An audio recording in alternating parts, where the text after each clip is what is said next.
জগন্নাথের ভোগ দর্শনে জীবের দুর্ভোগ কাটে। গতকাল ছিল পবিত্রা রূপণী একাদশী ব্রত। দ্বাদশীর দিনে জগন্নাথ, বলদেব, সুভদ্রা মহারানীকে কি কি ভোগ নিবেদন করা হয়েছে চলুন আপনাদেরকে একবার দর্শন করিয়ে দিই।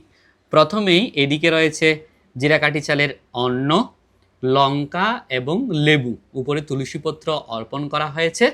এদিকে রয়েছে থোর বটি, বাদাম দিয়ে কলার থোর বটি। এদিকে রয়েছে মুগ ডাল, তার সাথে রয়েছে সজনে ডাঁটা এবং বেগুন সর্ষে বাটা দিয়ে। এদিকে রয়েছে কাঁকরোল, আলু রসা, কাবলি ছোলা দিয়ে। এদিকে রয়েছে ময়দার গ্লুটেন সবজি, তার সাথে রয়েছে বাটার পনির। এদিকে রয়েছে চিলি পনির। এদিকে জগন্নাথের জন্য রয়েছে দই। এদিকে রয়েছে ফল, শসা এবং আপেল। এদিকে রয়েছে গোবিন্দভোগ চালের পরমান্ন।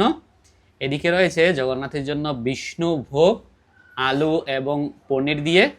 এদিকে জগন্নাথকে অর্পণ করা হয়েছে জল। জগন্নাথের ভোগ দর্শনে জীবের দুর্ভোগ কাটে। কয়েক জন্মের সুকৃতির ফলে মানুষ এই ভোগ দর্শন করার সৌভাগ্য লাভ করেন। সেই সাথে জগন্নাথ, বলদেব, সুভদ্রা মহারানীকে আপনারা একবার দর্শন করে নিন। সোনারপুর সচিমাতার রান্নাঘরের এই ভোগ প্রসাদ যদি আপনারা গ্রহণ করতে চান, আপনাদেরকে চলে আসতে হবে সোনারপুর খিরিস্তলা সুরবাহারের অপোজিটে সচিমাতা রান্নাঘরে। জয় জগন্নাথ, মহাপ্রসাদ কি জয়।